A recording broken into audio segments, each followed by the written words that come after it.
De l'océan Atlantique à la mer Rouge, s'étend le plus vaste désert de la planète. 8 millions de kilomètres carrés de rochers arides et de dunes de sable galbées par les vents.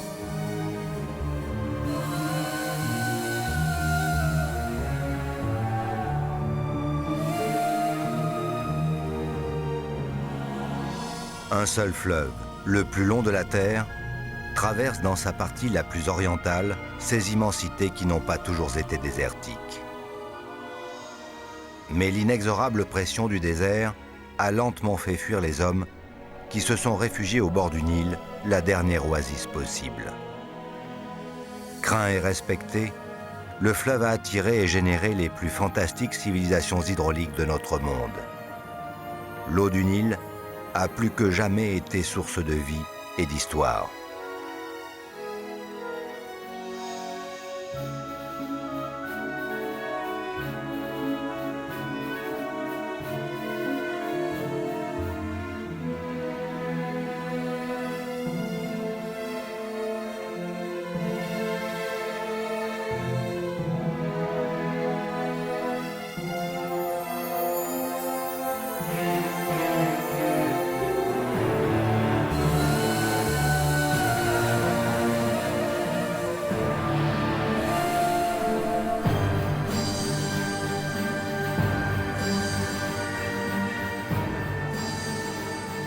Avec pour guide les nomades du Soudan dont les ancêtres ont dû abandonner les chevaux pour d'autres vaisseaux mieux adaptés aux conditions extrêmes, Nicolas Hulot et Oussoye Nature vont remonter loin dans le temps en suivant le cours du Nil.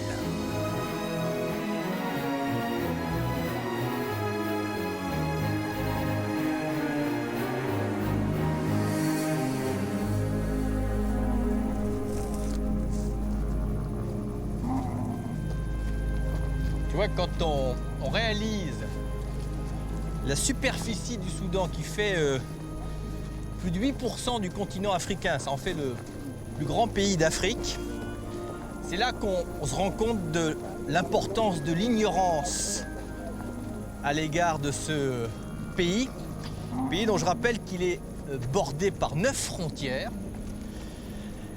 Ce sont des frontières qui ont été héritées du colonialisme britannique, et comme c'était souvent le cas à l'époque, des frontières tracées à l'emporte-pièce et qui de fait ont placé arbitrairement sous une même autorité une multitude d'ethnies et de peuples. Et ce découpage inique fait que, notamment depuis l'indépendance en 1956, le Soudan stagne dans des conflits incessants d'ordre religieux, géographique et économique. Et cette immense misère et détresse et ces tragédies à répétition que subissent encore aujourd'hui des millions de Soudanais, on ne pouvait pas l'occulter ce soir, c'est une réalité qui se devait d'être rappelée, bien que l'objet de notre présence sur ce sol, c'est une histoire beaucoup plus ancienne, celle des premières grandes civilisations africaines, des premières grandes nations, les civilisations nubiennes, ou que les archéologues et les historiens appellent aussi la civilisation couchite. Bonsoir, Oussoye Nature, sur les chemins de Nubie, la grande Nubie, à la rencontre de quelques-unes des plus belles empreintes de ces grands royaumes qui ont longtemps inquiété l'Égypte des pharaons, parfois même dominé pendant une courte période, mais c'est l'époque, la fameuse époque des pharaons noirs, la dynastie des pharaons noirs, la 25e du nom. Cette civilisation nubienne qui traitait d'égal à égal avec les Romains et qui a été évoquée très tôt par les historiens grecs, dont Hérodote. C'est dire si l'on mesure aujourd'hui que le Soudan fut un incroyable creuset de civilisation et donc de fait a un potentiel archéologique et historique exceptionnel dont on commence à peine à faire parler les vestiges ou les empreintes que l'on découvre en permanence. Voilà, on va ensemble remonter le temps et commencer donc ce voyage à la rencontre des civilisations nubiennes.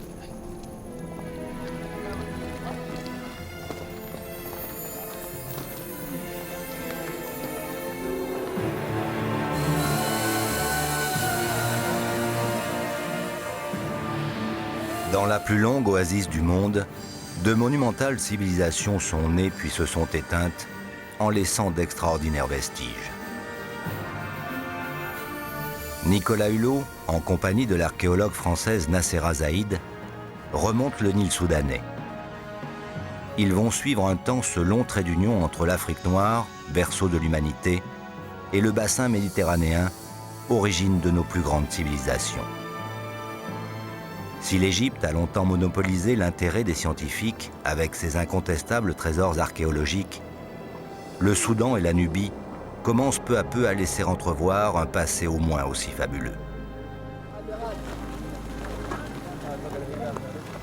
En Nubie, le 25 avril 1821, Frédéric Caillot, intrépide explorateur français, redécouvre la vaste nécropole royale d'une cité en ruine, cernée de poussière et de sable, les vestiges de Méroé. Difficile d'imaginer qu'il y a un peu plus de 2000 ans, ce cimetière des derniers plus grands rois nubiens était un pôle de verdure et de prospérité.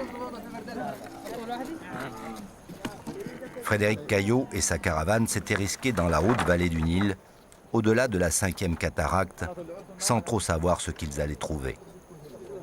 Jamais sa joie ne fut plus extrême et plus vive qu'en découvrant les sommets de ces pyramides étincelant sous les rayons du soleil. De retour en France, il fait part de sa découverte à Champollion et lui suggère d'aller fouiller cette nécropole royale. Champollion meurt en 1832 sans atteindre Méroé et les dernières pyramides construites en Afrique.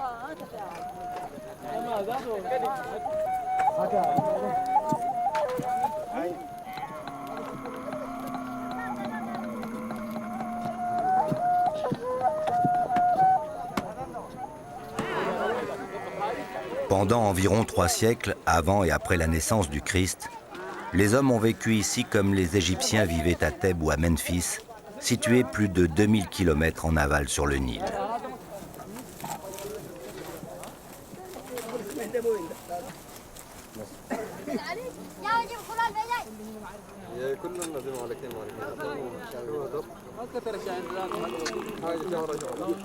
À Méroé et dans ses proches environs, quelques 200 pyramides ont été recensées. Toutes sont en parfaite harmonie avec les crêtes des montagnes noires alentours.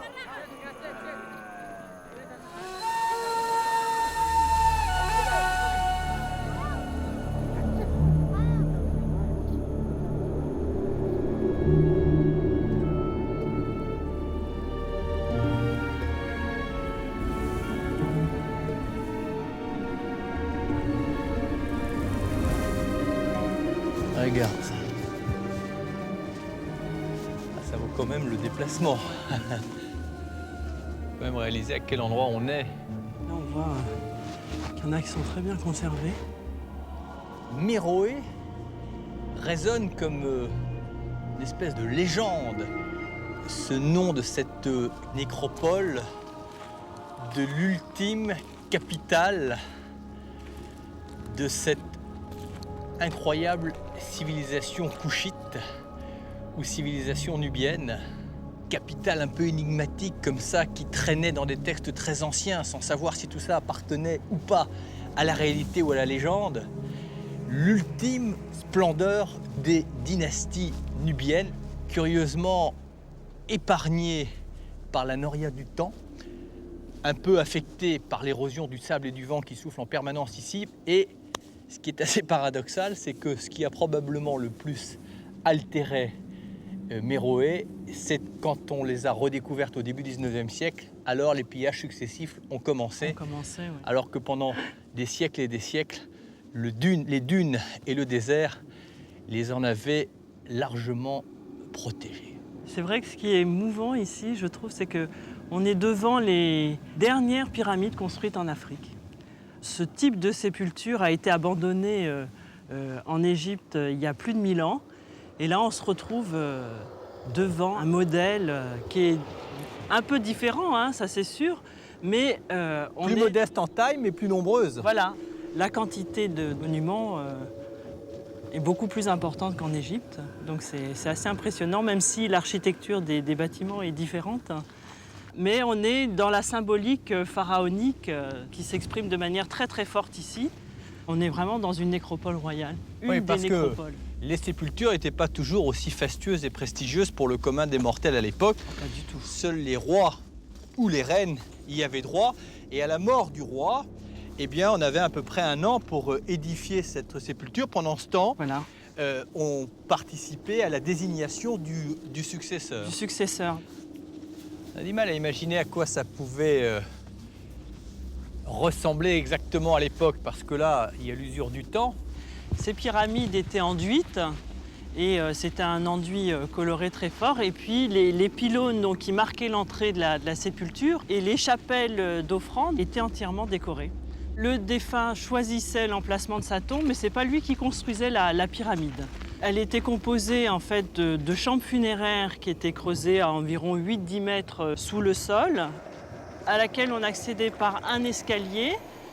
Et une fois que la cérémonie d'ensevelissement était réalisée, on bouchait cet escalier, parce qu'il ne fallait pas déranger le défunt qui était passé dans l'au-delà. Et donc, l'année qui suivait son enterrement, on construisait la pyramide. Ce qui est assez troublant aussi ici, c'est que même s'ils se sont détachés des Égyptiens, ils conservent les traditions. C'est-à-dire que là, dans ces nécropoles, les rois, en tout cas, et les reines, vont garder les rites funéraires de l'Égypte. Et ça démontre tout de suite que la culture nubienne, évidemment, s'est enrichie au fur et à mesure des colonisations réciproques, tout en conservant une forte puissance originale. Alors les Égyptiens et les Nubiens, en fait, toute cette histoire parallèle qui s'est étalée sur des millénaires, s'est fait à la fois dans cette convoitise et dans cette crainte. Et d'ailleurs, la Nubie s'est étendue, ou au contraire, s'est repliée en fonction du pouvoir égyptien ou éventuellement en fonction de leur propre pouvoir. En fait, si une nation s'enrichit, elle devient inquiétante pour le voisin. Donc les Égyptiens vont n'avoir de cesse que de vouloir pénétrer ce pays qui, en plus de cela, possédait des richesses naturelles incroyables et dont la principale était l'or. L'étymologie d'ailleurs du mot Nubie, ça vient de l'égyptien ancien Noub qui voulait dire or. Voilà. Et pour les Égyptiens, l'or, c'était la chair des dieux. La chair des dieux, et donc ils vont essayer d'avoir la main mise sur les minerais. Et ensuite, c'est que le Soudan antique représente une passerelle entre la Méditerranée et la Méditerranée. On allait chercher de l'ivoire, de l'encens, de l'ébène, de l'ébène, voilà, tout ce qui servait à l'orfèvrerie, la fabrication d'objets précieux que l'on va retrouver dans les tombes et dans les temples de l'Égypte pharaonique.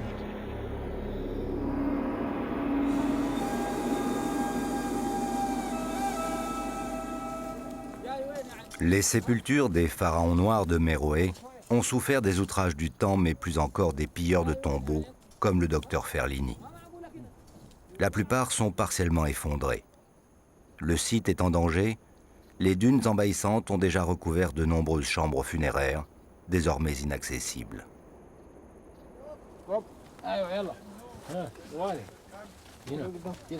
Depuis plus de 40 ans, l'architecte allemand Frédéric Hinkel tente de redonner à la nécropole un peu de sa superbe passé. Pour restaurer les monuments, il utilise les techniques de construction employées par les bâtisseurs du Méroïtique. Il a en effet eu la chance, au début de son travail à Méroé, de trouver au bas d'un mur les plans d'une pyramide gravée par l'un de ses collègues il y a 2 millénaires. Après les avoir longuement étudiés, il s'est mis au travail. Chaque fois, il rase le monument, non sans avoir au préalable soigneusement répertorié et photographié la position de chaque pierre, de chaque bas-relief. Puis il reconstruit à l'identique, en utilisant le chadouf, le même échafaudage en bois qu'utilisaient les Nubiens de l'époque. Dans les plans gravés découverts, l'architecte allemand a retrouvé le fameux nombre d'or qui confère aux pyramides de Méroé leurs proportions harmonieuses. Un rapport de 1,6 entre la hauteur et la longueur.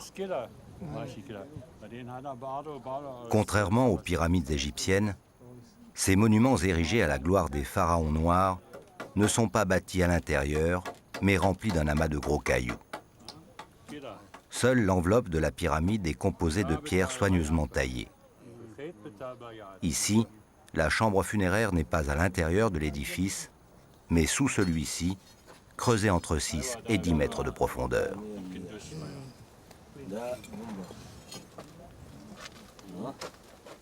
L'architecte passionné vérifie l'ajustement de chaque bloc découpé, il y a plus de 20 siècles, par les tailleurs de pierre.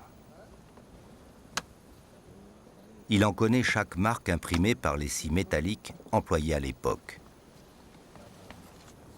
Pour faire fondre le métal, que l'on trouve en abondance dans la région, les Nubiens coupaient les arbres et faisaient des feux d'enfer.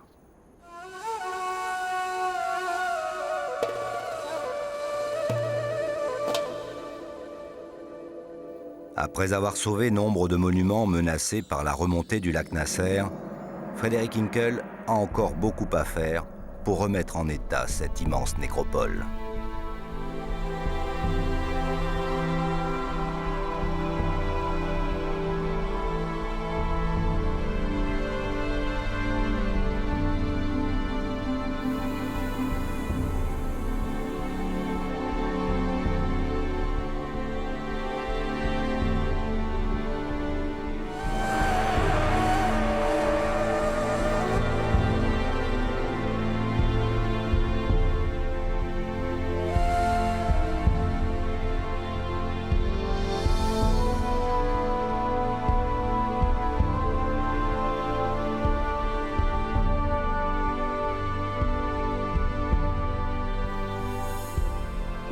Nicolas quitte Méroé pour se rapprocher du grand fleuve.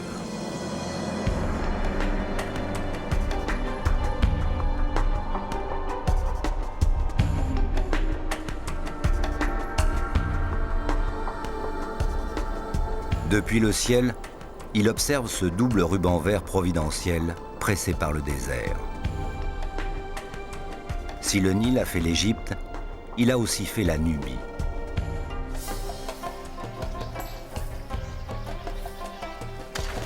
Chaque année, ces crues déposent quelques 60 millions de tonnes de limon fertile. 6 cataractes barrent cette interminable autoroute liquide. Ces accidents naturels, en brisant la navigabilité du fleuve, ont agi comme autant de verrous géographiques, économiques et politiques. Ils ont souvent marqué l'expansion ou l'épanouissement d'une civilisation par rapport à une autre. Un jour, il y a eu moins de crues, moins de limons, donc moins de récoltes pour les populations, et le pouvoir des pharaons s'est bel et bien éteint.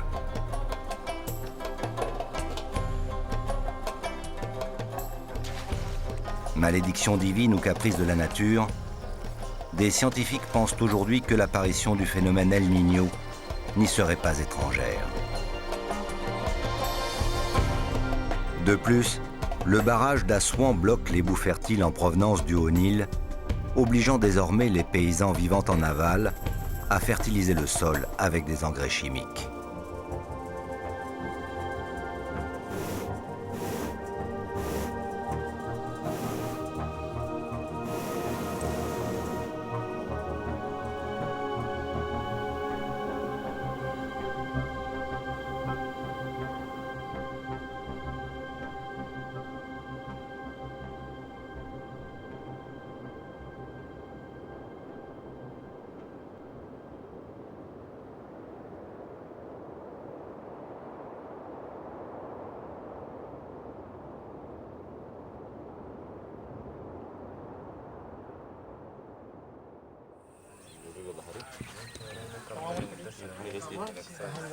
Loin du grand fleuve nourricier, en plein cœur du Soudan, vivent les Noubas.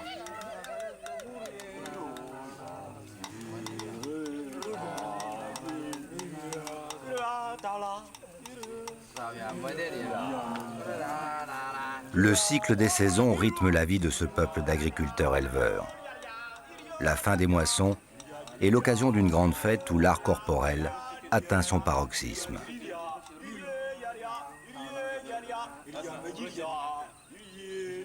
Les Noubas attachent beaucoup d'importance à ce qui plaît à l'œil. Les tracés, les motifs et les couleurs réalisés à partir de pigments naturels révèlent un sens très prononcé de l'esthétique. Ils doivent exalter la beauté et la puissance du corps, accentuer les muscles et les symétries naturelles. Les adolescents passent à la classe d'âge supérieur lors de la fête des récoltes. Ils se sont longuement préparés aux festivités et multiplient les rites initiatiques comme cette prière autour des épis de millet, de maïs ou de sorgho.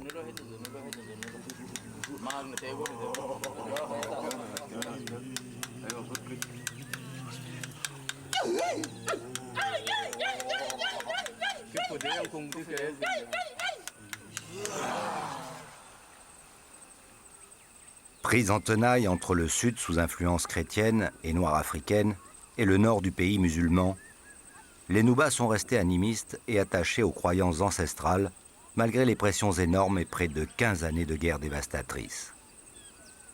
Isolés dans l'immense plaine de savane du centre-est du pays, au pied des monts Nouba, les villages de cases rondes comme celui de Chat Daman vivent de la culture des céréales et de l'élevage de quelques maigres troupeaux.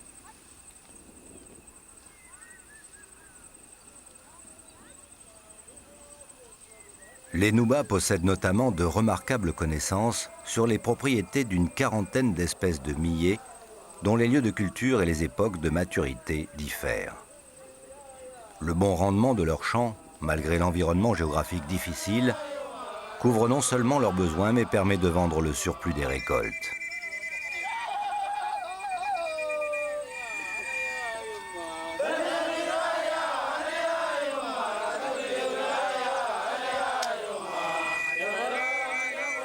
Dessins, peintures et scarifications n'ont pas de signification vraiment formelle. Mais femmes et hommes sacrifient à ce culte de la beauté qui joue un rôle important dans leur système social. Chez les hommes, on ne se peint pratiquement plus le corps passé la trentaine parce que, disent-ils, il n'est plus assez beau pour être mis en relief.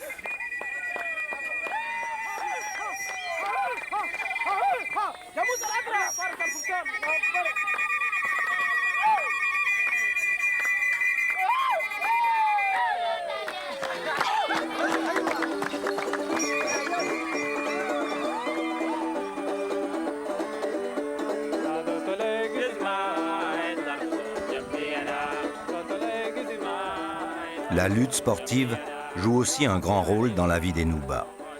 La fin des moissons est l'occasion de perpétuer leur plus fameuse lutte traditionnelle, dite combat au bracelet. On vient parfois de loin, même de Khartoum, pour y participer et mesurer sa force et son habileté. Différents groupes ethniques, issus de plusieurs villages, convergent en direction d'un cirque entouré de collines noires, à proximité du village de Soubaï-Sibir.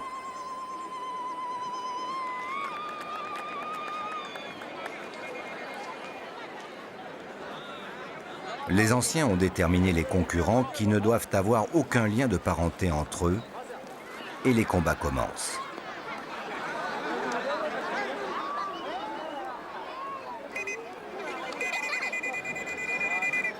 Il n'y a pas si longtemps, chaque adversaire attachait solidement au pouce et au dos de la main la timbra, un bracelet en bronze à double tranchant. Une arme redoutable qui infligeait de sérieuses coupures aux protagonistes. Avant de mesurer leur force et leur adresse, les adolescents devaient se soumettre à plusieurs rites et se préparer physiquement et spirituellement à l'écart de leur village. La timbra, proprement dite, était obligatoirement précédée d'une course de fond d'une quarantaine de kilomètres pour cultiver l'endurance.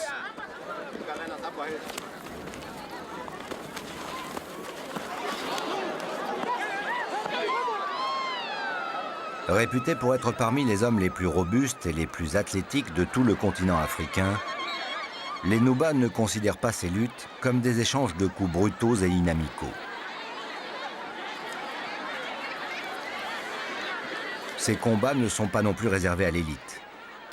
C'est simplement pour eux un moyen de libérer une agressivité sous contrôle.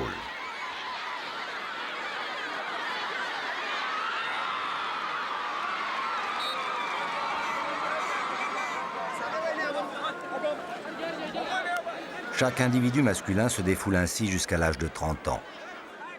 En dehors de ces cérémonies traditionnelles, la violence est absente dans les communautés.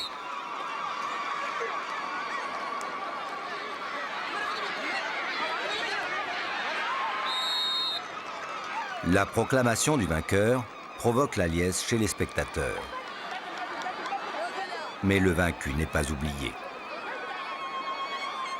Quant aux héros du jour, ils n'auront pour seule récompense que la considération et l'admiration des jeunes femmes cherchant mari.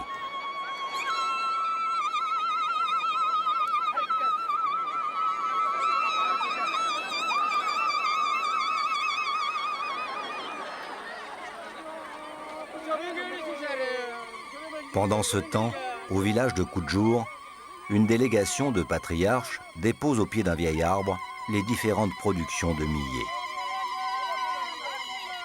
Chaque échantillon de grain sera goûté par le magicien, puis béni.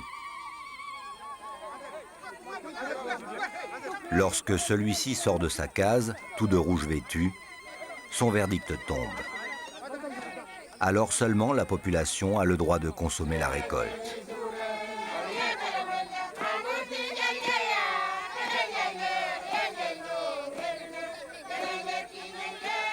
La tradition mise à mal pendant les longues années de guerre renaît lentement dans les populations et redonne un peu de son identité perdue à cette ethnie africaine remarquable. Mais la modernité frappe à la porte des villages et les Noubas commencent à quitter leurs collines sans grand espoir d'y revenir.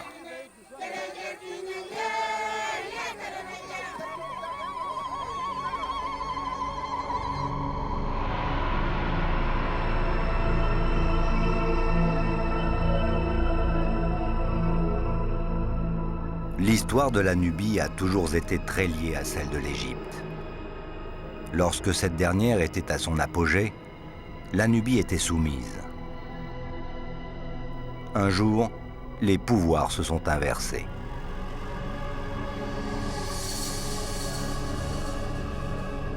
À l'ombre du Djebel Barkal, étonnant relief tabulaire situé à 1,5 km du fleuve, s'est ainsi créé 900 ans avant notre ère le royaume nubien de Napata, prémisse d'une revanche des pharaons noirs sur l'empire égyptien, installé ici depuis 1700 ans.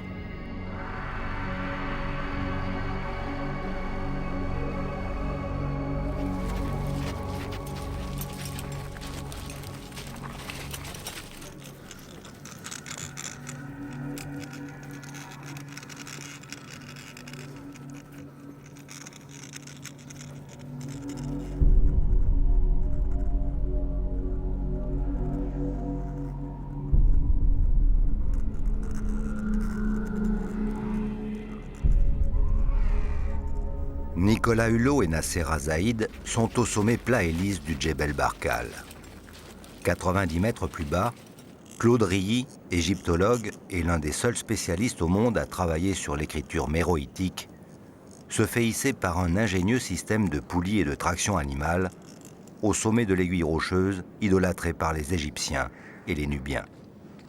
Je ne sais pas si tu as vu dans le ciel, mais il y a des vautours pernoctaires d'Égypte qui ne cessent de profiter des ascendances levées par ce relief étonnant au milieu de la platitude, le Djebel Barkal, qui est le seul point dominant à perte de vue et qui, de fait, s'est imposé comme un monument quasiment naturel, tant pour les Égyptiens que pour les Nubiens. Et quand les Égyptiens l'ont vu pour la première fois, ils en ont conclu que le dieu Amon ne pouvait avoir sa résidence qu'à l'intérieur de la montagne. Et cette montagne est toujours la permanence du Nil, puisque c'est le dénominateur commun à l'ensemble des civilisations et des peuples qui se sont succédés, et encore aujourd'hui dans cette région aride et désertique.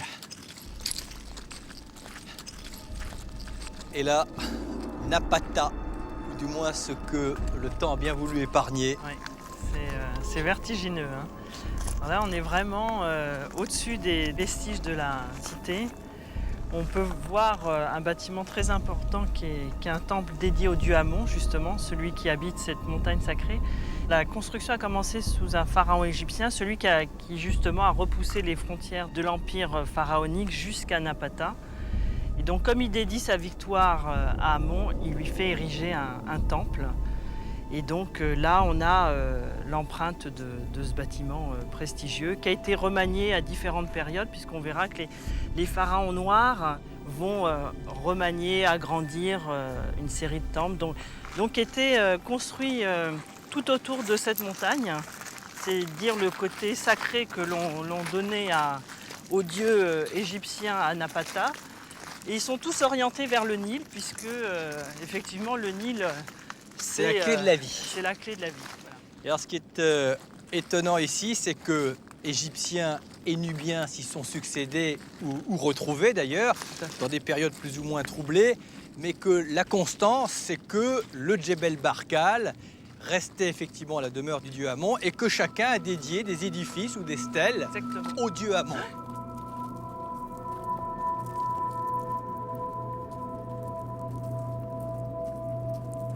Il faut voir quand même l'audace des Égyptiens pour célébrer le dieu Amon, c'est qu'ils ont été jusqu'à graver des hiéroglyphes que l'on a découverts il y a assez peu de temps. Oui. Là, non pas au flanc de cette montagne, mais du pic qui en est détaché et à 70 mètres de hauteur. Eh bien, le deuxième égyptologue à pouvoir les regarder en situation, c'est Claude Rilly qui est déjà en place. Tout à fait. Et évidemment qui a profité comme une aubaine des moyens d'Ushuaïa pour pouvoir aller les décrypter, sachant que chez les archéologues, chacun a sa spécialité. Ouais. Quelques-uns ont par exemple une période très précise, on ne déborde pas les uns sur les autres.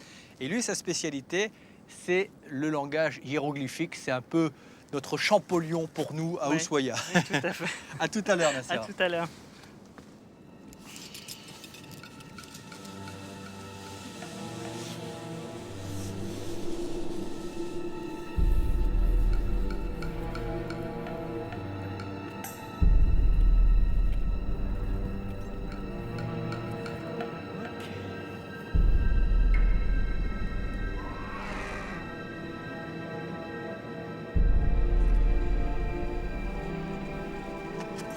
Bienvenue Nicolas.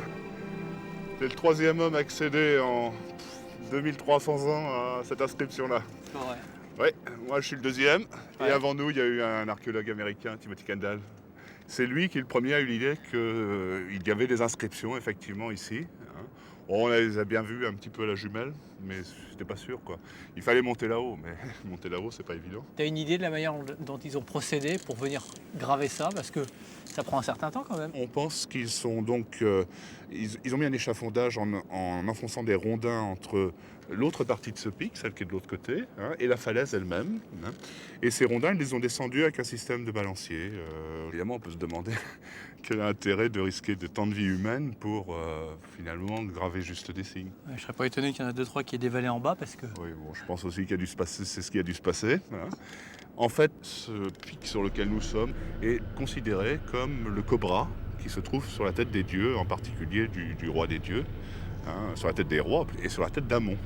Lorsque les Égyptiens sont arrivés au XVe siècle avant Jésus-Christ, en anéantissant le royaume nubien précédent, ils ont cru clairement voir un serpent qui se dressait de la montagne avec sur sa tête la couronne des rois égyptiens. Ils ont donc décidé que l'endroit était sacré, que c'était l'endroit où habitait leur dieu dynastique, la résidence du dieu Amon. Le dieu Amon était censé habiter à l'intérieur du roc, du Djebel Barkal, et ceci c'était la manifestation extérieure de son pouvoir. D'accord. Alors évidemment, il y avait les pharaons d'Égypte étaient fils d'Amon, donc puisque Amon habitait en Nubie, la Nubie était à eux. Donc c'est aussi une construction idéologique qui leur a permis d'asseoir leur pouvoir sur la Nubie pendant des centaines d'années.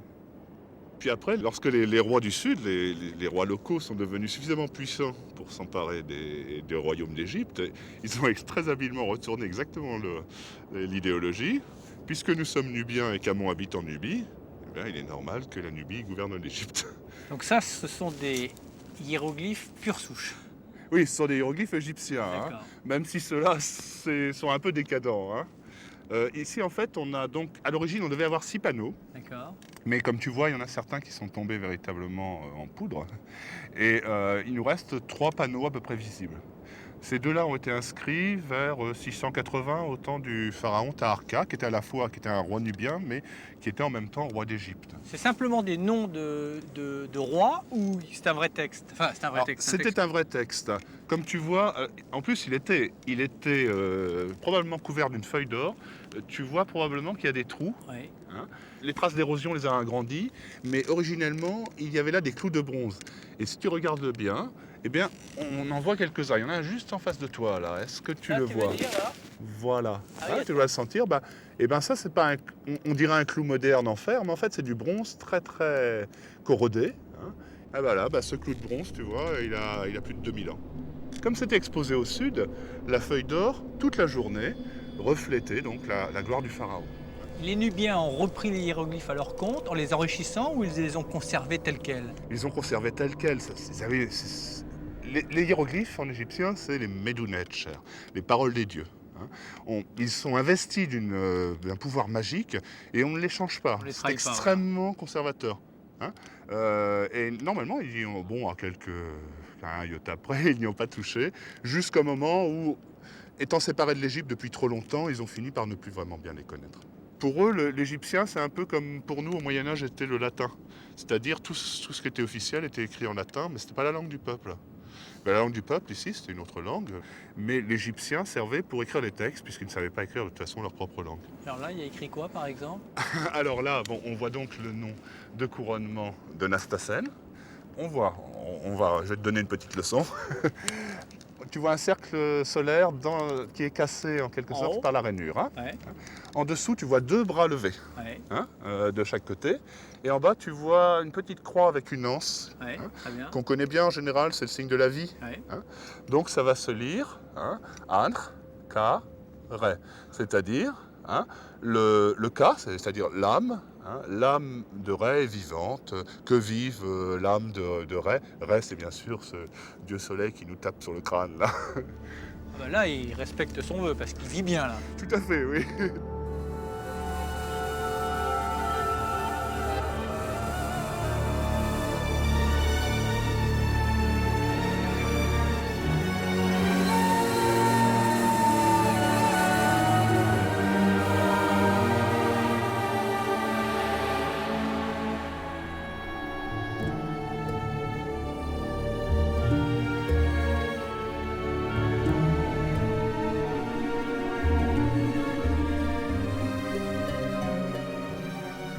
Les hiéroglyphes égyptiens, dont les codes ont été cassés par Champollion en 1822, n'ont plus de secret pour Claude Rilly. Mais le vrai challenge de sa vie est de parvenir à comprendre l'écriture méroïtique très différente. S'il arrive à déchiffrer les caractères, il ne peut encore décrypter le sens des phrases, puisqu'il ne connaît pas l'origine de la langue. Avec l'aide de puissants ordinateurs, il ne désespère pas de pouvoir y parvenir. Peut-être ce faisceau de lumière réfléchi par ce miroir frappera-t-il un jour l'une des clés du code d'accès de cette grammaire inconnue. Alors, tu reconnais ici le dieu à tête de bélier, Amon Napata. Et tu le vois peut-être à l'intérieur de quelque chose qui doit te rappeler ce que nous avons vu ensemble récemment. Là, on voit le serpent qui sort. Exactement. C'est le fameux cobra sur lequel nous étions grimpés il n'y a pas si longtemps. Et au-dessus? Alors, au-dessus, c'est une inscription extrêmement intéressante, puisqu'elle nous indique l'origine architecturale de ce lieu. Donc, Taharqa, qu'il vive à jamais. Et on continue. Il a fait ce monument Ça m'épate. pour sa mère, le vautour, c'est la mère, Mout de Napata. Il a fait construire son temple à nouveau. Il l'a fait rebâtir en pierre élégante, belle, blanche, de grès. Alors que Sa Majesté avait trouvé ce sanctuaire bâti. Alors là, hop, il y a un petit bout qui manque, mais heureusement, on a la fin. Ça continue en face. Le dernier signe, et ça permet de dire qu'il avait été construit donc par ses ancêtres. Par ses ancêtres, en un appareillage humble, modeste. Or donc, Sa Majesté a fait en sorte que l'on construise ce temple afin que lui soit donnée la vie.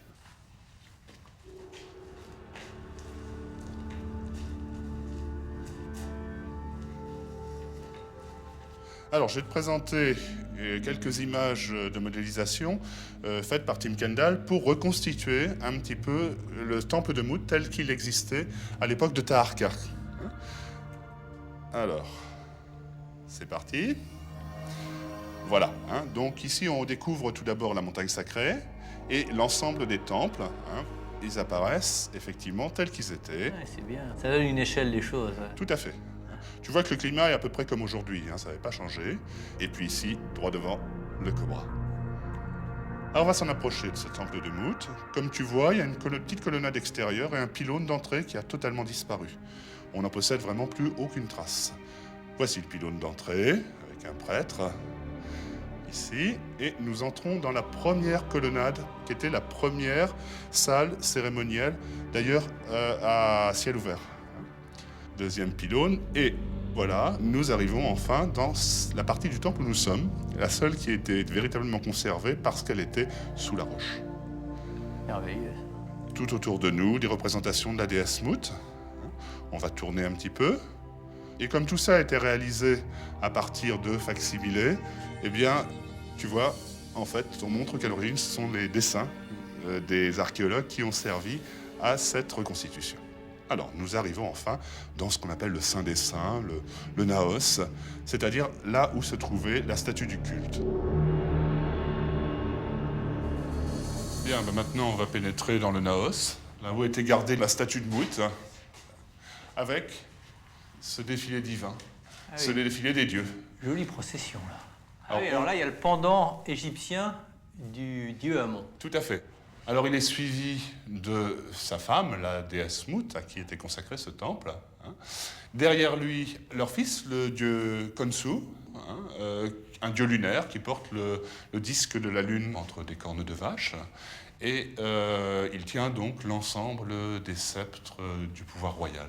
Très impressionnant. D'autant plus impressionnant que, si on en croit la théorie de Kendall,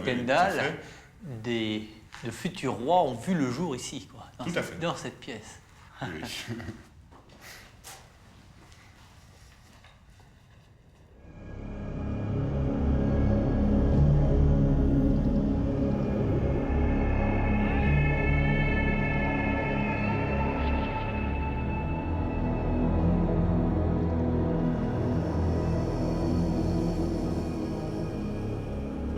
Alors on est ici au cimetière d'El Kourou. C'est là que sont enterrés les rois qui avaient construit Napata. Ici, on est dans la tombe de la reine Kalhata, une des dernières reines d'Égypte et de Nubie. Alors, on va faire un petit chemin ensemble dans l'au-delà. On va partir du moment de la mort de la reine, et puis du moment où elle va ressortir au jour. Ici, donc, tu la vois, la reine Kalhata. Elle est accompagnée ici par deux génies de l'au-delà, qu'on appelle les fils d'Horus. Ici, Hapi à tête de singe, et ici, Douamoutef à tête de chacal. Ils l'accueillent à l'entrée de la tombe, ils la prennent par la main, et ils vont l'emmener vers le lieu de la momification. On va rentrer maintenant dans la chambre funéraire. Attention, marche. Claude Rilly et Nicolas se sont déplacés de 3 km, juste en face de Napata. Ils pénètrent à l'intérieur de l'un des tombeaux d'El Kourou, où sont enterrés les rois et les reines des deux terres, l'Égypte et la Nubie réunies.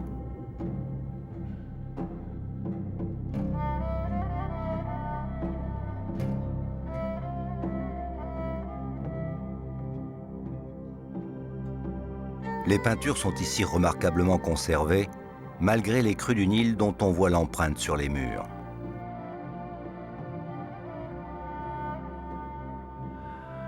La reine momifiée gît sur un catafalque à tête et pattes de lionne.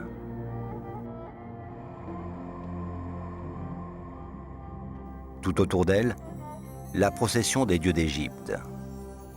Sobek, Anubis, Thoth, l'ibis sacré, l'un des dieux de la science.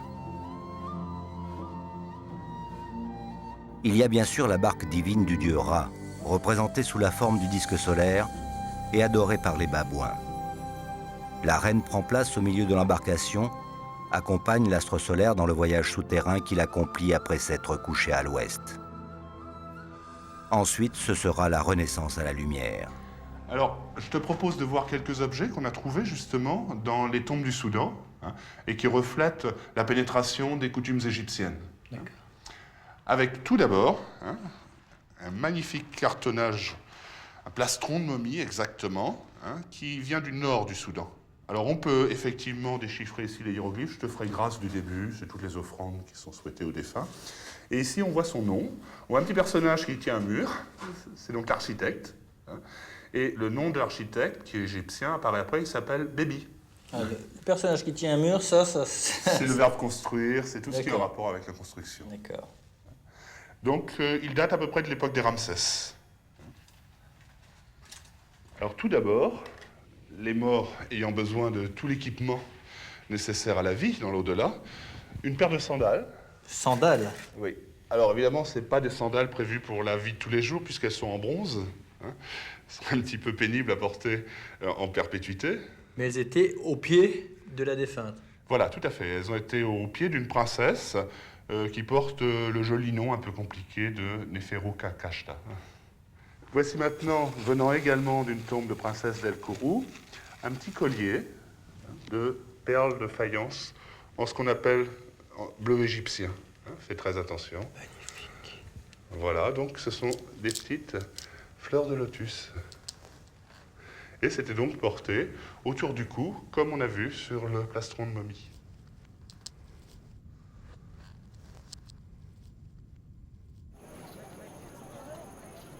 Les royaumes de Méroé et de Napata, sous un vernis de civilisation égyptienne, sont restés profondément nubiens. C'est aussi le cas de celui de Kerma, antérieur aux deux premiers. Une mission archéologique suisse, dirigée par Charles Bonnet, vient d'y faire des découvertes majeures qui lèvent définitivement le voile sur une partie jusque-là mystérieuse de la vie des pharaons noirs.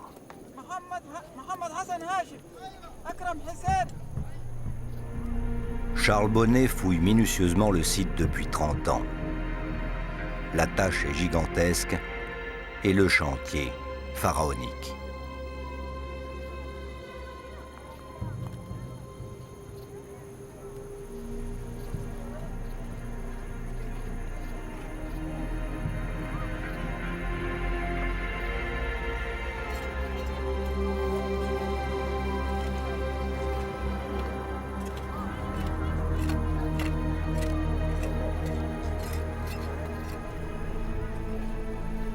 Au début de l'année, la persévérance de l'équipe suisse est récompensée. En creusant sous une chapelle d'une ancienne ville égyptienne, elle vient tout juste de découvrir les plis d'un pagne de pierre. Une statue apparaît, puis une autre. Alors tu disais ? Je disais le bracelet de la petite statue qui est là encore. 24 et 26. La découverte est exceptionnelle, unique dans la vie d'un archéologue. On vient de mettre au jour les représentations en granit de quelques-uns des plus grands pharaons noirs ayant régné sur l'Égypte. Notamment la statue de Taharqa, roi de la 25e dynastie.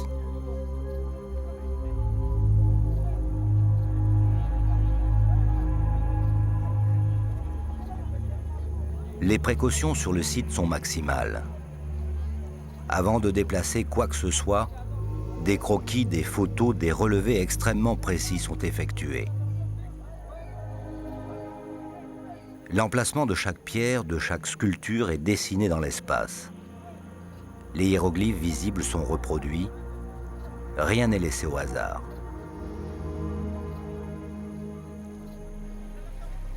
Préservées de l'érosion naturelle et des pillards, ces œuvres d'art enterrées depuis 2600 ans sont dans un état remarquable de conservation.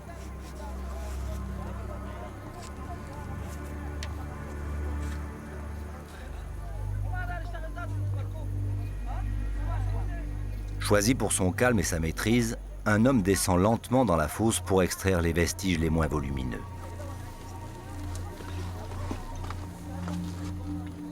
Têtes, pieds, corps et cartouches couverts de hiéroglyphes sont empilés au fond de l'excavation.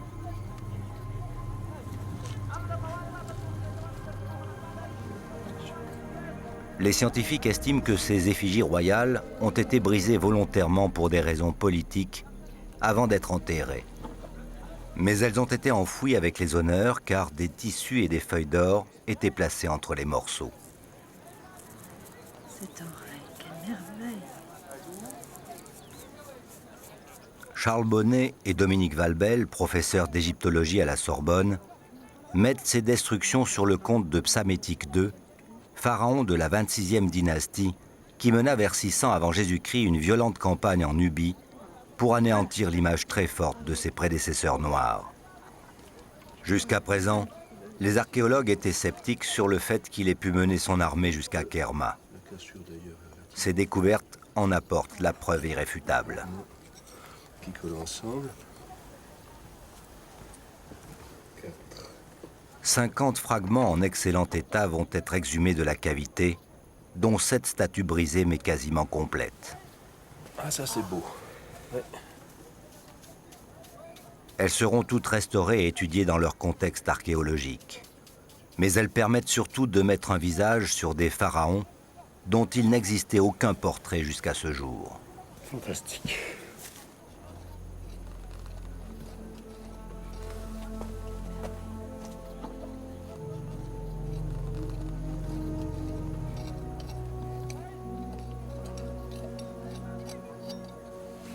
Après plus de 26 siècles de sommeil, la tête en pierre du dernier pharaon noir, Tanoué Tamani, surgit à la lumière sous les yeux des archéologues et du public soudanais, lointain descendant de ces glorieux rois couchites.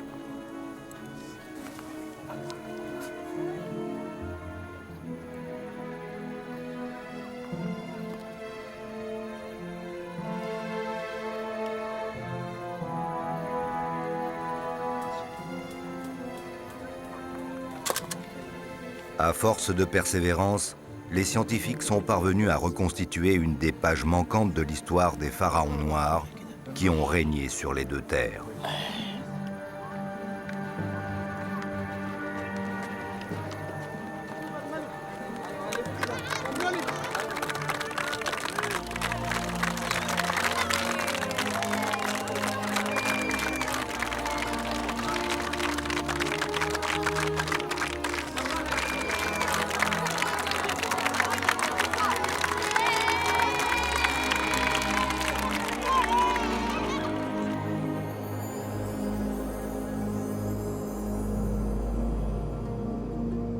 Sur une felouk, Nicolas glisse vers le nord en suivant le fil du Nil pour remonter encore un peu plus le temps. Direction l'île de Saï, un millefeuille archéologique planté au beau milieu du grand fleuve où les hommes se sont succédés depuis 300 000 ans.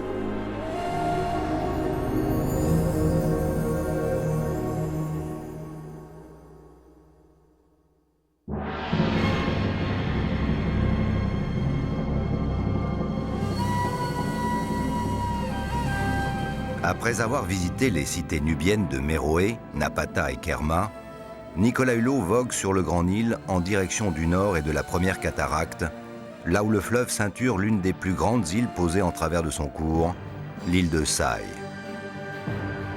Un livre géologique de 12 km sur 5, dont les premières pages auraient été griffonnées par les hommes il y a 300 000 ans.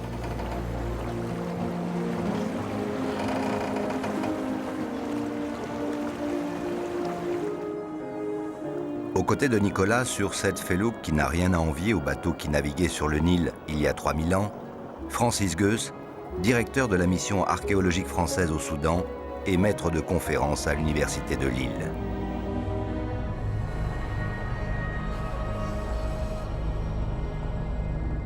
Ça, c'est le fort ottoman. Oui, Oui, tout à fait. C'est lui qui a été l'indicateur initial de l'archéologie de Saï, puisque les voyageurs qui passaient sur la rive est l'apercevaient et se rendaient compte qu'il y avait quelque chose sur l'île, mais ils n'avaient pas compris que ce fort, qui est d'époque ottomane, recouvre en fait les vestiges d'une ville beaucoup plus ancienne, d'une installation pharaonique qui, elle, a 3500 ans d'âge, alors que le fort ottoman a été construit au XVIe siècle de notre ère.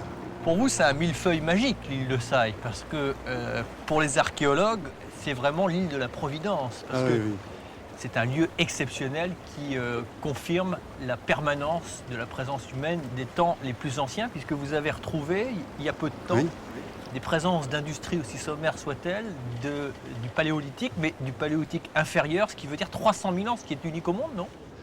Ce qu'on a ici, c'est un cas de figure qui est très particulier et très intéressant, puisqu'on a des occupations humaines qui s'étagent dans les sédiments directement et qui couvrent une période qui va de moins 300 000 à moins 70 000 à peu près. Donc ça, c'est vraiment un cas de figure extrêmement rare. Et alors après, l'ensemble de la période égyptienne pharaonique, depuis la période archaïque jusqu'à la période la plus récente, est aussi représentée ici, en passant par la période méroïtique, la période de Kerma, de Napata, etc. Oui, tout à fait. Alors l'île de Saï est entourée de 2 bras du Nil. C'est l'une des îles les plus importantes du fleuve. Oui. Et elle occupait une position stratégique, commerciale et militaire qui explique, entre autres, la permanence et l'importance qu'elle a jouée au fil du temps. Oui, en particulier à l'époque historique, surtout à partir des environs de 1550 avant Jésus-Christ, quand les Égyptiens ont décidé d'occuper toute la Nubie jusqu'à la 4e cataracte. Alors, une fois qu'ils avaient ce poste avancé, de là, ils pouvaient évidemment orchestrer leurs incursions en territoire nubien. Absolument.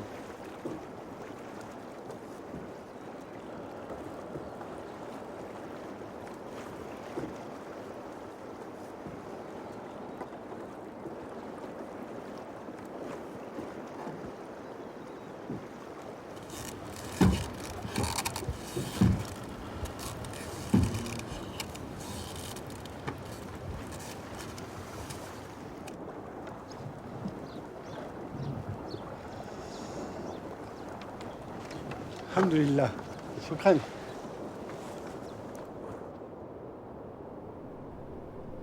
Saï était l'une des principautés d'un puissant royaume de Nubie méridionale qui s'est développé dans la première moitié du 2e millénaire avant Jésus-Christ. Sur l'île s'étend une vaste et curieuse nécropole datant de cette période. La reconnaissance aérienne est souvent une aide précieuse pour les archéologues, mais elle nécessite des moyens dont ne disposent pas toujours les scientifiques.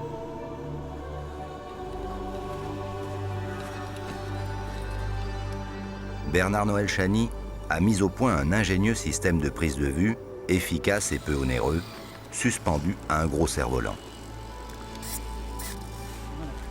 Le maniement de l'engin est assez délicat. Bernard-Noël Chany, sa femme Anne-Marie et Bruno Chaumont, le médecin de l'équipe d'Oussoya Nature, participent à la manœuvre.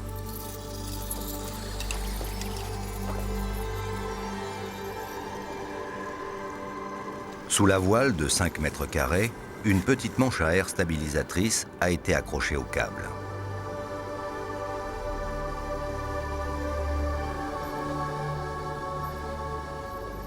Depuis le sol, grâce à une radiocommande, il est possible d'orienter la plateforme photographique, de la faire monter ou descendre en fonction de l'image que l'on reçoit sur le moniteur.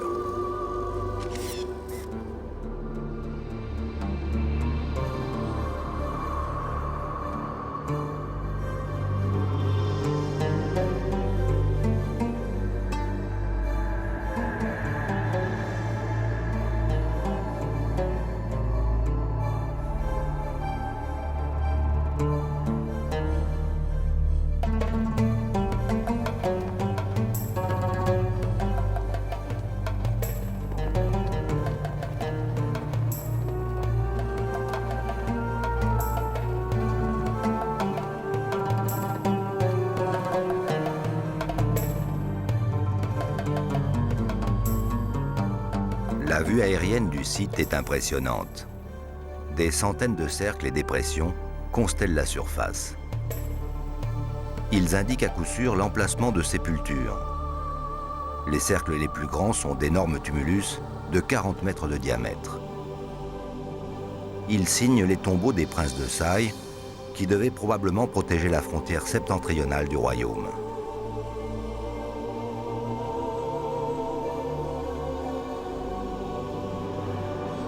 Le travail des scientifiques ne manque pas, tant le nombre de tombes est considérable. Souvent, ils ne sont hélas pas les premiers à s'intéresser à ces trésors archéologiques. Les pillards de tombeaux sont passés avant eux. Mais obnubilés par l'or et les objets précieux, ils ont délaissé des pièces et des témoignages qui constituent une mine de renseignements pour les scientifiques, cherchant à reconstituer le puzzle incroyablement complexe de l'histoire de ce continent.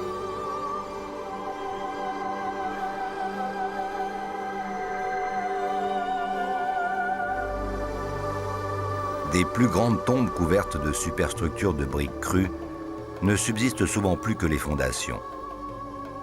Certaines abritent des sépultures rescapées des pillages en raison de l'effondrement naturel des parois des chambres souterraines.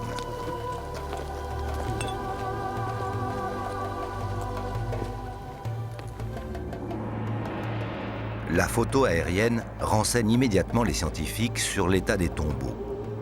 On peut effectivement voir sur les clichés ceux qui ont été violés et ceux encore indemnes, souvent les plus petits.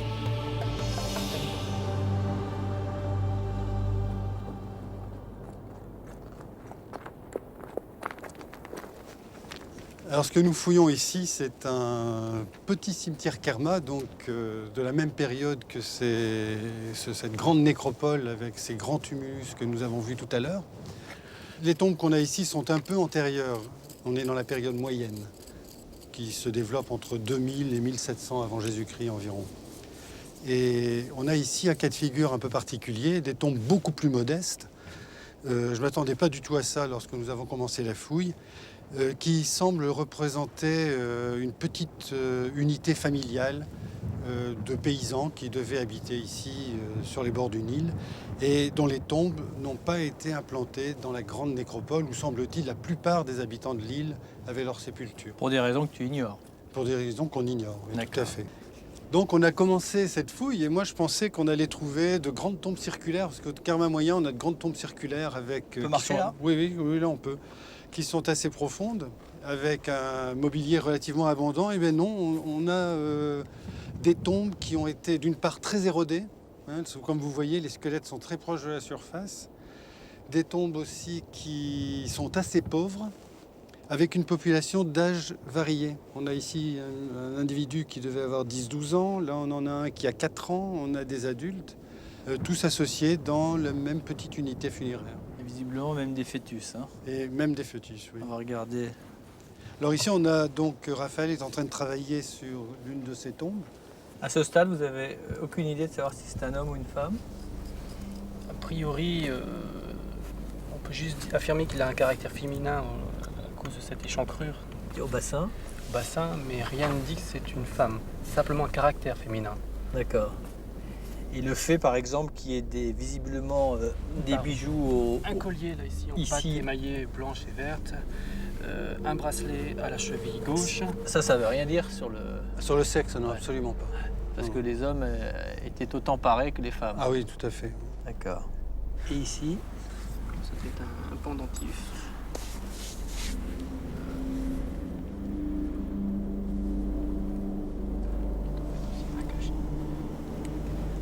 C'est un seau. D'accord. Et la position du corps est une position habituelle pour le... C'est la position classique de l'époque Kerma. Hein, les inhumations Kerma sont toujours disposées de cette façon, en position contractée, la tête à l'est, couché sur le côté droit, regardant vers le nord.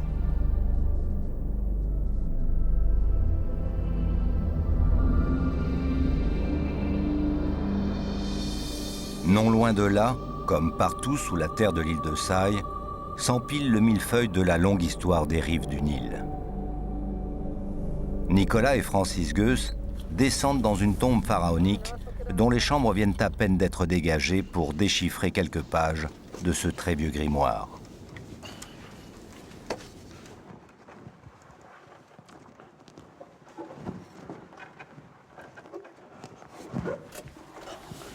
Il y a du monde, bonjour. Bonjour. Ça marche? Ça va. Qu'est-ce que vous êtes en train de révéler là? Là, actuellement, il y en a 2 en connexion qui sont complets apparemment. Donc celui-là et celui-là.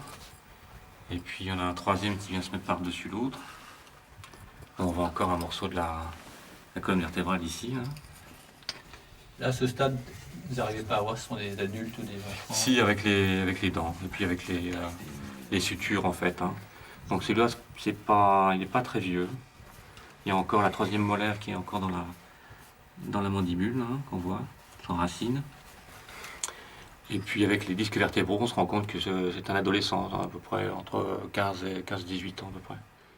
À cette époque-là, on trouvait des gens très âgés. Ah oui, oui. Ouais. Oui. Ouais. Avec des belles anomalies sur les disques vertébraux, enfin des gens qui peuvent avoir plus de 60 ans, c'est certain. C'est incroyable quand on n'est pas archéologue, c'est qu'on se demande comment vous arrivez à y voir quelque chose dans tout ce fatras. Et surtout, quelle est la méthode pour arriver à exhumer les choses aussi délicatement? Parce que je suppose que, donc, à l'origine, le puits est évidemment comblé par le sable, et ses volumes aussi. Oui. Donc, vous procédez comment? Le puits est vidé systématiquement et les ouvriers descendent avec le sédiment. Et puis quand on arrive à l'ouverture de la cavité, là, on est obligé de procéder de façon horizontale. D'accord. Jusqu'au moment où on ressent la voûte de cette chambre. Et à ce moment-là, il faut dégager en s'efforçant toujours de descendre horizontalement, en ayant toujours le contrôle de la disposition horizontale des choses. Donc là, on est à quelle époque? D'après ce qu'on a sorti de ce secteur jusqu'à présent, on est plutôt à l'époque napatéenne. C'est-à-dire que ça correspond à une phase de réutilisation de cette tombe qui est d'époque pharaonique. Alors là, on change complètement d'époque. Là, on remonte encore dans le temps un peu plus. Oui, là, on est au Nouvel Empire égyptien, à l'époque de la 18e dynastie. Là, on est dans une chambre secondaire qui contient des objets d'époque pharaonique. Un masque. Là-bas, au fond. Là-bas, au fond, oui. Une petite statuette elle est magnifique. qu'on appelle Ushepti. Et puis, un grand scarabée qui se trouve là-bas, un peu plus loin.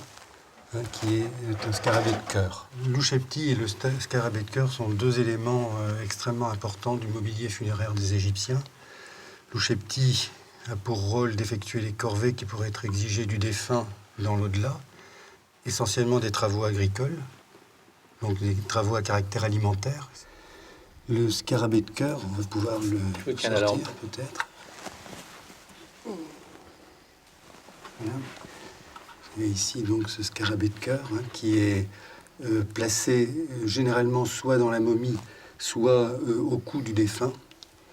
Il porte souvent une inscription qui est un extrait du livre 30, du chapitre 30 du livre des morts,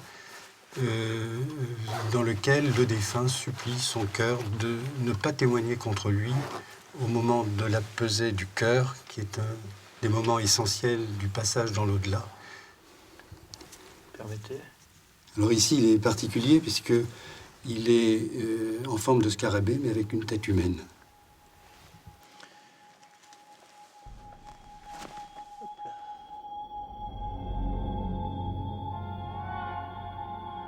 Le tombeau recèle d'innombrables trésors.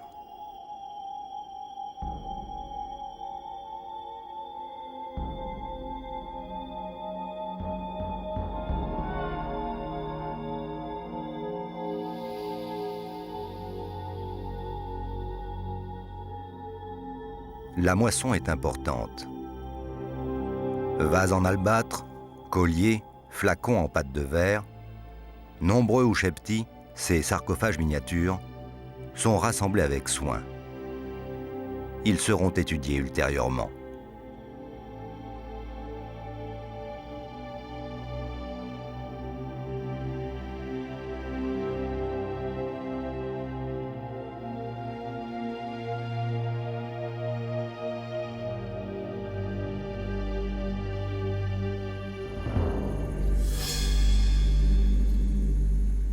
Dans le désert du nord-est africain, les oasis du Nil forment de grands îlots de verdure, irrigués de tout temps avec intelligence, mais en lutte permanente avec les sables et le limon qui les grignotent. Les voyageurs de l'Antiquité avaient été étonnés par ce pays qui, disait l'historien grec Hérodote au 5e siècle avant notre ère, ne faisait rien comme les autres et conservait à ses morts l'apparence des vivants. La Grèce, il est vrai, à la même époque, incinérait les siens.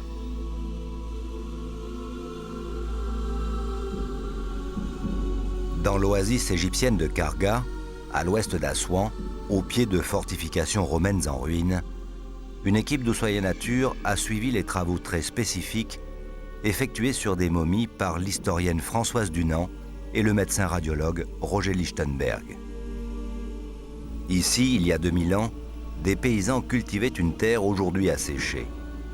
Les restes d'une puissante forteresse romaine du début de l'ère chrétienne, pour protéger ce territoire des invasions étrangères, témoignent de sa prospérité passée.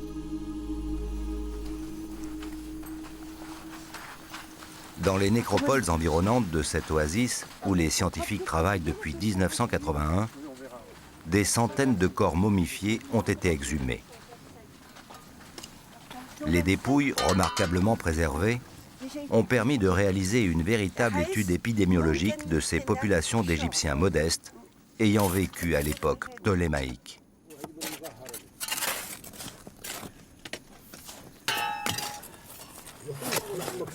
Après avoir retiré les pierres et le sable obstruant l'entrée d'une tombe creusée dans la colline d'El Deir, Françoise Dunant pénètre la première dans la cavité.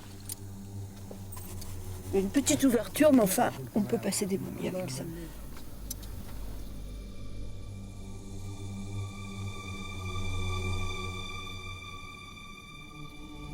Sur le sable qui leur sert de lit funéraire, soigneusement alignés côte à côte, gît une dizaine de corps raidis par la momification et la sécheresse du désert. Je vois des visages très expressifs, qui ont l'air d'avoir gardé beaucoup de personnalité. Et puis, oui, je vois beaucoup de tampons dans les narines, donc ça veut dire qu'elles ont été éviscérées. Je ne vois pas trace de dorure sur leur visage. Ça ne doit pas être des momies très riches, mais c'est pas non plus des momies mal faites. Il est affreusement lourd, je vais le faire glisser. La momification était tout un art dans lequel les Égyptiens étaient passés maîtres. Elle a probablement atteint sa perfection vers l'an 1000 avant Jésus-Christ. Le cerveau du défunt était retiré par les narines, qui étaient ensuite bouchées par des tampons d'ouate. Le corps était éviscéré, empli de natron pour assécher la dépouille, puis badigeonné de bitume, avant d'être enveloppé de la tête aux pieds de bandelettes de lin très fin. Le bitume, moumia en arabe, préservait le corps de la décomposition naturelle. L'âme pouvait ainsi réintégrer sa place et accéder à l'immortalité. Toutes les bagues qu'on a trouvées, c'était sur des mains d'enfants. C'était pratiquement jamais des mains d'adultes. Sorties avec précaution, les momies, comme d'autres avant elles, seront radiographiées.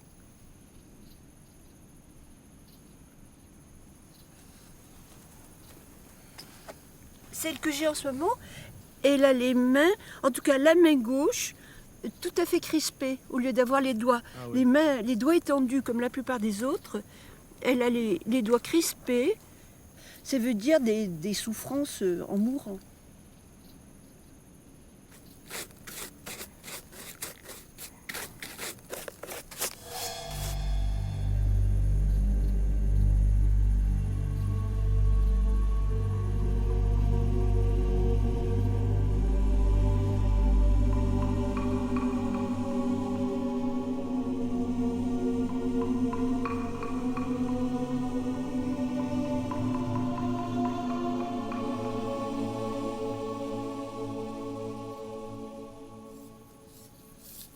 Tiens, attrape. Attends. Là, c'est bon. On est à 152.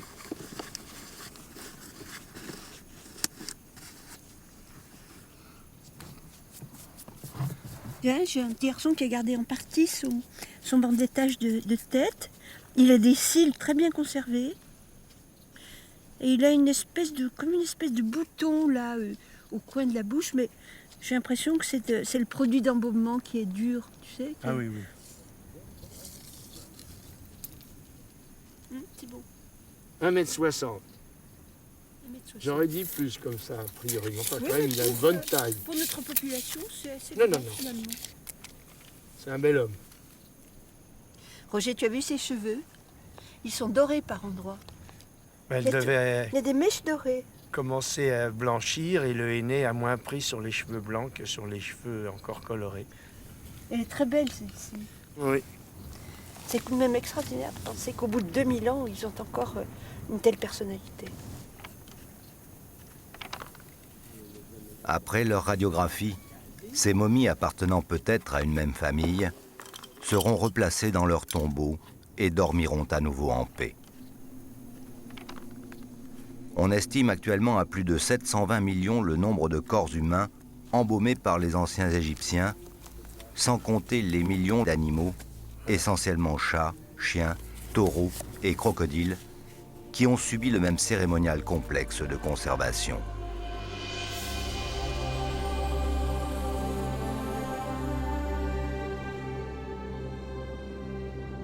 Nicolas Hulot et l'équipe d'Ushuaïa Nature volent vers l'est, au-dessus du désert, où les Égyptiens allaient chercher l'or et le fer, et par où transiter le bois d'ébène et l'ivoire. Au bord de la mer, apparaissent sur une presqu'île parfaitement ronde les ruines d'une étrange cité. Souakine, trait d'union entre l'eau et le désert, était le centre des échanges commerciaux et humains sur la côte occidentale de la mer Rouge. Important centre de tri d'esclaves, principal port d'embarquement pour les pèlerins qui se rendaient à la Mecque, point de départ de caravanes de chameaux gigantesques vers toute l'Afrique saharienne, la ville était riche et indépendante, peu sensible aux influences religieuses. Mais une cité exsangue, un port trop petit et assiégé par la barrière de corail, la ville est officiellement abandonnée par décret en 1904. Des bâtiments construits avec des blocs de calcaire madréporique, extraits de la baie, il reste quelques vestiges d'architecture typique de la mer Rouge, mêlant les influences arabes et turques. Souakine a laissé sa place de plaque tournante économique à Port-Soudan, situé 65 km plus au nord.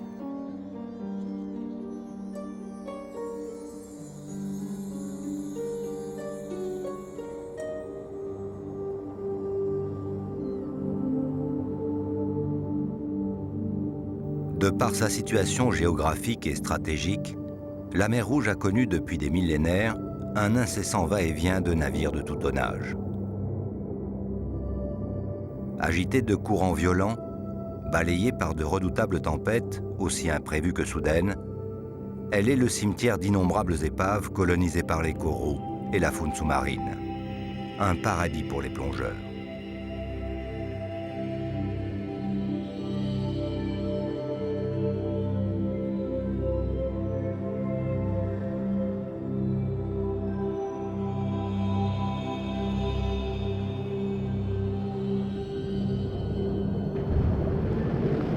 Nicolas et le biologiste marin Laurent Balesta plongent pour aller explorer l'épave d'un grand cargo, l'Umbria, dont le naufrage n'est absolument pas dû aux colères de la mer Rouge. L'épave gît sur le flanc gauche, au milieu des madrépores, entre 5 et 35 mètres de fond. Ce cargo de 150 mètres de long faisait route en 1940 vers les colonies italiennes de l'Afrique orientale. L'entrée de l'Italie dans le second conflit mondial était alors imminente. Les Anglais espéraient s'emparer du navire et de son chargement dès que la déclaration de guerre serait officielle. L'Umbria est arraisonnée au large de Port-Soudan dans l'après-midi du 9 juin 40, jour de l'entrée en guerre de l'Italie face aux Alliés. Immédiatement, le capitaine italien donne ordre au chef des machines de saborder le bâtiment. Depuis plus d'un demi-siècle, l'Umbria et sa riche cargaison dorment au fond de la mer Rouge.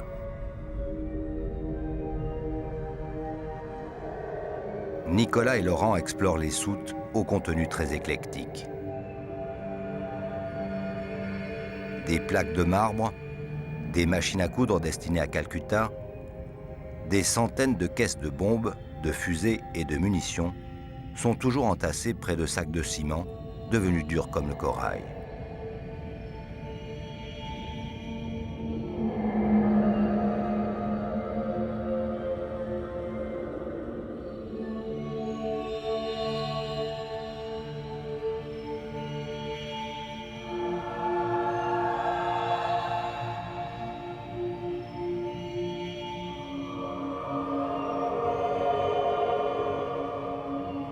Dans d'autres compartiments du navire, des milliers de flacons d'huile de bergamote, ailleurs des bouteilles de vin et des pneus pour les trains d'atterrissage des avions de l'époque.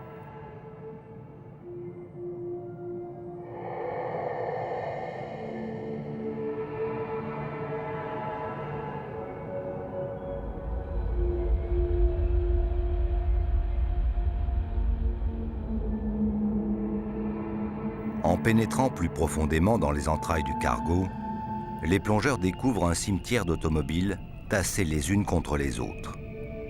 Certaines sont presque encore en bon état.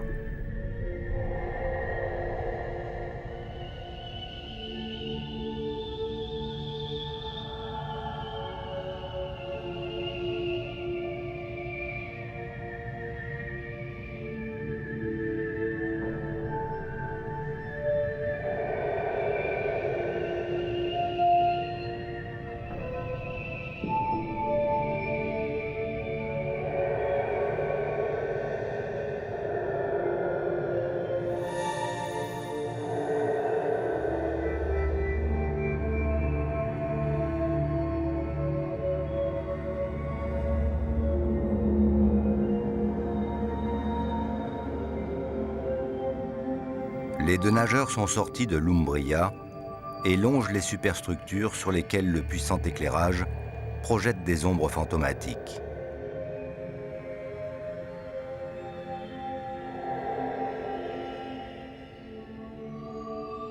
Un splendide poisson-ange, dont on dit qu'il est l'un des plus beaux et des plus représentatifs de la mer Rouge, accompagne les deux hommes. Sa taille peut atteindre 50 cm de longueur pour les plus grands spécimens.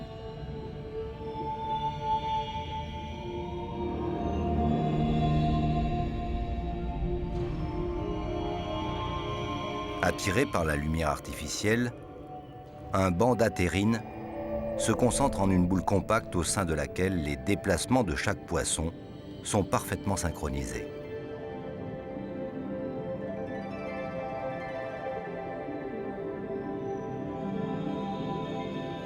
En polarisant la lumière, les mouvements du groupe provoquent la confusion chez les prédateurs.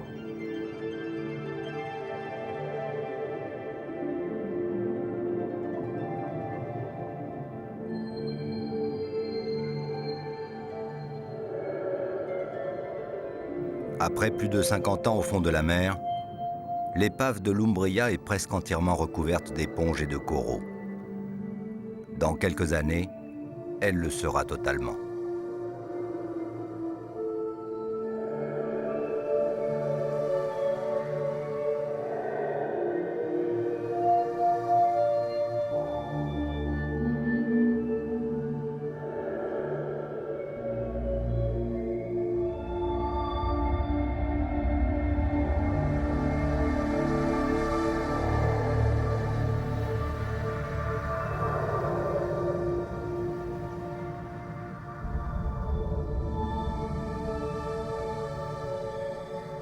Avant de remonter à la surface, les plongeurs, partis de la proue du bâtiment, se dirigent vers la poupe où est encore en place l'une des deux impressionnantes hélices.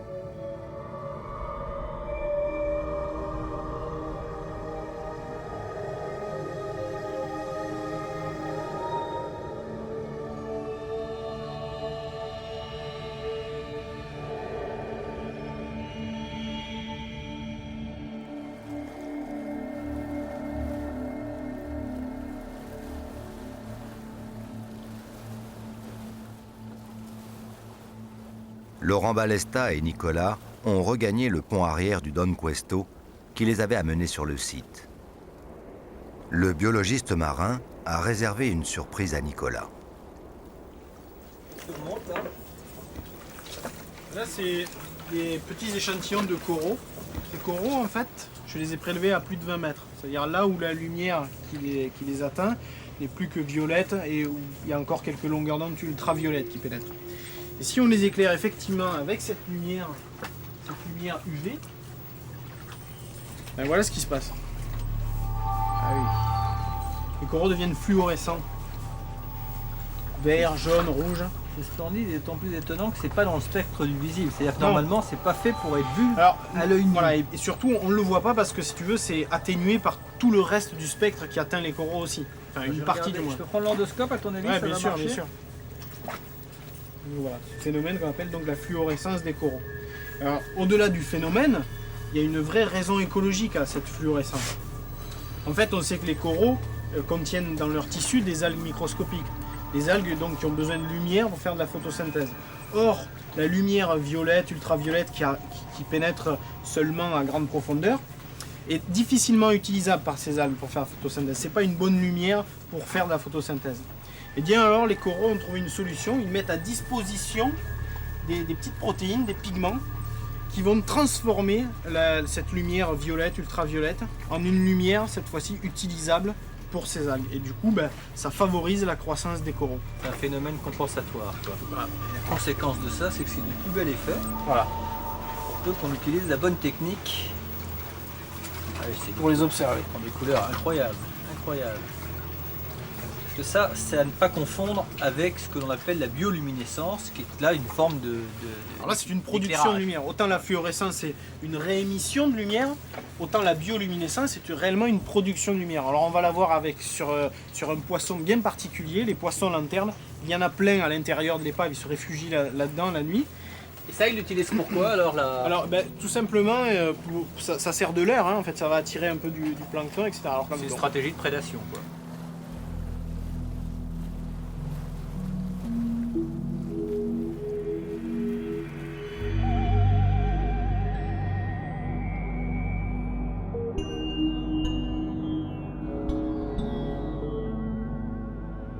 Autour du bateau, des centaines de petits poissons lanternes guettent leur nourriture dans la nuit, tout leur phare allumé.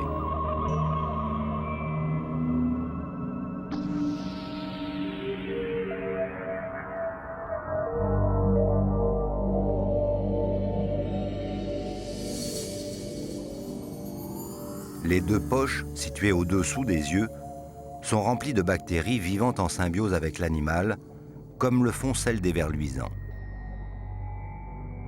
Elles produisent la lumière qui attire les proies planctoniques vers la gueule du poisson lanterne. Ces poches éclairantes sont recouvertes d'une membrane qui, par rétractation rapide, permet un clignotement allant jusqu'à 50 fois par minute.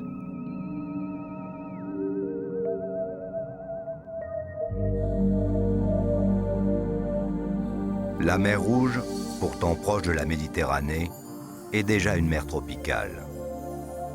Les espèces que l'on y trouve sont celles que l'on peut côtoyer dans les eaux chaudes de la planète. Au petit matin, Nicolas et Laurent longent le tombant, où la faune diurne a succédé à celle de la nuit, très différente. De nombreuses espèces de poissons hantent la barrière de corail à la recherche de leur nourriture, en prenant garde à ne pas être eux-mêmes victimes d'autres appétits plus gros.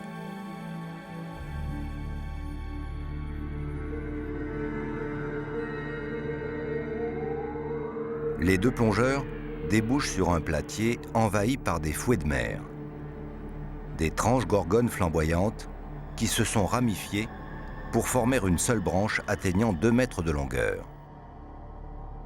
Tous sont des clones d'un individu originel.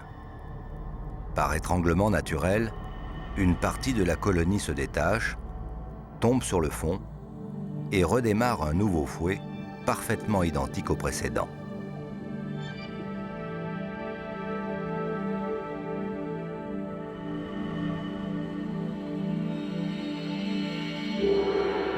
De grands prédateurs pélagiques ont repéré les deux hommes. Un, puis deux, puis tout un groupe de requins à queue noire s'approchent en faisant d'abord de grands cercles.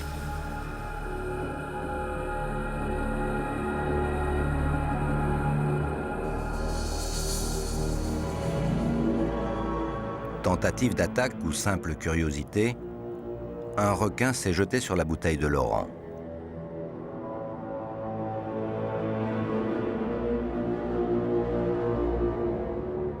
C'est toujours un moment délicat où il faut être sur ses gardes sans jamais céder à la panique.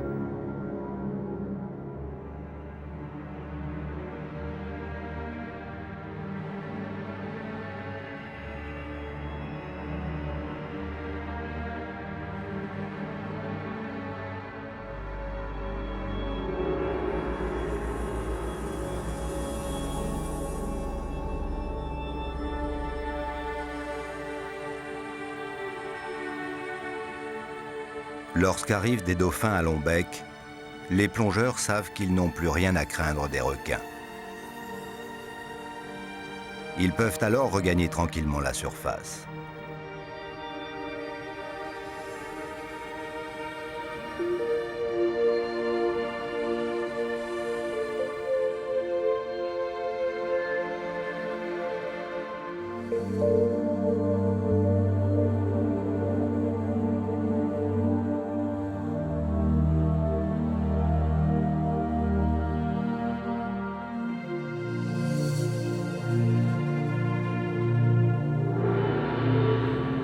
L'histoire géologique très récente de la mer Rouge semble être la cause principale du faible nombre d'atolls que l'on y trouve.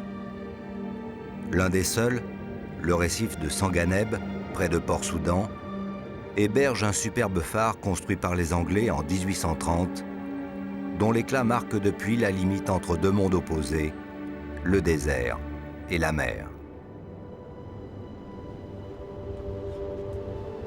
La fameuse mer Rouge, cette petite mer coincée entre deux déserts qui n'en finit pas de nous laisser songeurs, si l'on en croit la Bible, elle qui se serait dérobée sous les pieds du prophète. En tout cas, elle, comme le Nil, a conditionné l'histoire des plus prestigieuses civilisations, dont d'ailleurs elle a servi en permanence de trait d'union. Sur ces eaux ont navigué les Phéniciens, les Grecs, les Romains, mais bien entendu aussi les Égyptiens. On laisse loin derrière nous maintenant l'immense Soudan et ses fabuleux vestiges qui nous ont tant fait rêver ce soir, les vestiges de cette civilisation nubienne. Il y a une chose qui m'a frappé, c'est ce soin méticuleux que nous mettons à exhumer les souvenirs d'un passé très ancien, ici. Et de l'autre côté, cette espèce de négligence partout ailleurs que nous avons vis-à-vis de l'avenir. Peut-être qu'un jour, on aimera enfin le futur à l'égal du passé, ce passé qui devrait un peu comme ce phare nous éclairer et nous guider pour éviter les écueils de notre propre civilisation. Bonsoir.